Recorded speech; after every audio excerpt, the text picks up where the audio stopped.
আলহামদুলিল্লাহ বলতে থাকবেন, 10 টাকা খরচ হবে, 20 টাকা আসতে থাকবে। 1 কেজি মানুষকে খাওয়াবেন, 3 কেজি আসতে থাকবে। একটু জোরে জোরে বলেন না সুবহানাল্লাহ। তাহলে আলহামদুলিল্লাহ কয়েকটা কাজ করবে। আলহামদুলিল্লাহ প্রথম কাজ করবে, আপনার ব্রেইন থেকে টেনশন দূর করে দিবে। আলহামদুলিল্লাহ আপনার মনের মধ্যে প্রশান্তি এনে দিবে। আলহামদুলিল্লাহ আপনাকে দুশ্চিন্তা থেকে বাঁচাই দিবে। আলহামদুলিল্লাহ আল্লাহর প্রতি আপনার দিলের ভালোবাসা বাড়াই দিবে। আলহামদুলিল্লাহ আল্লাহর প্রতি আপনার আরো আত্মবিশ্বাস বাড়াই দিবে। আলহামদুলিল্লাহ শুকরিয়া, আল্লাহর প্রশংসা, নিয়ামত আরো বাড়াই দিবে। বলেন সুবহানাল্লাহ। লাভ কি একটা না অনেকটা? জোরে বলেন, লাভ কি একটা না অনেকটা? তাহলে আলহামদুলিল্লাহর ভিতর লাভ আছে না নাই? আস্তাগফিরুল্লাহর ভিতর লাভ আছে না নাই? কিন্তু নিতে জানি নাই, ব্যর্থতা আমাদের। দেনেওয়ালা দিয়ে রেখেছেন, আমরা নিতে জানি নাই, নেওয়ার জন্য আগ্রহ করি নাই। আপনি সব বাদ দেন না।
আজকে এখানে একটা কথা বলে মনে রাখবেন, যদি আপনার জীবন চলার পথে কখনো দেখেন আপনার আশেপাশে কেউ নাই, সাহায্য করার মতো কেউ নাই, সাপোর্ট দেওয়ার মতো কেউ নাই, আপনি খুব একা হয়ে গিয়েছেন কিংবা একা হয়ে যাচ্ছেন, আপনার বিপদে আপনার মুসিবতে আপনাকে কেউ মেন্টালি সাপোর্ট দেওয়ার মতো নাই, আপনাকে কেউ সহযোগিতা করার মতো নাই, তখন মন ছোট করবেন না।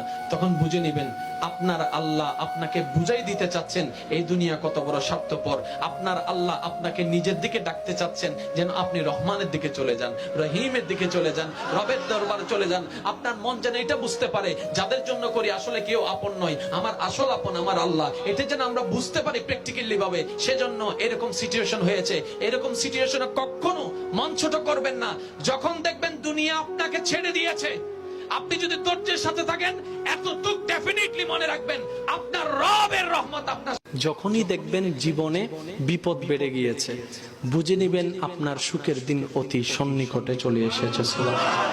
যখন দেখবেন আপনার বদনাম বেড়ে গিয়েছে, গীবত বেড়ে গিয়েছে, পিছনে পিন লাগানোর মানুষ বেড়ে গিয়েছে, যখনই দেখবেন আপনাকে টেনে ধরায় নিচে নামানোর মানুষ বেড়ে গিয়েছে, শুধু আপনি একটা কাজ করবেন, মুখে প্রশান্তির হাসি রেখে আলহামদুলিল্লাহকে সাথে রেখে সবর করতে থাকেন, সবর করতে থাকেন। ওয়া তুইজ্জু মান তাশা ওয়া তুযিল্লু মান তাশা। আরে যাকে আল্লাহ উঠায় নামানোর ক্ষমতা তাকে আর কারো নাই। বলেন সুবহানাল্লাহ। আল্লাহু আকবার।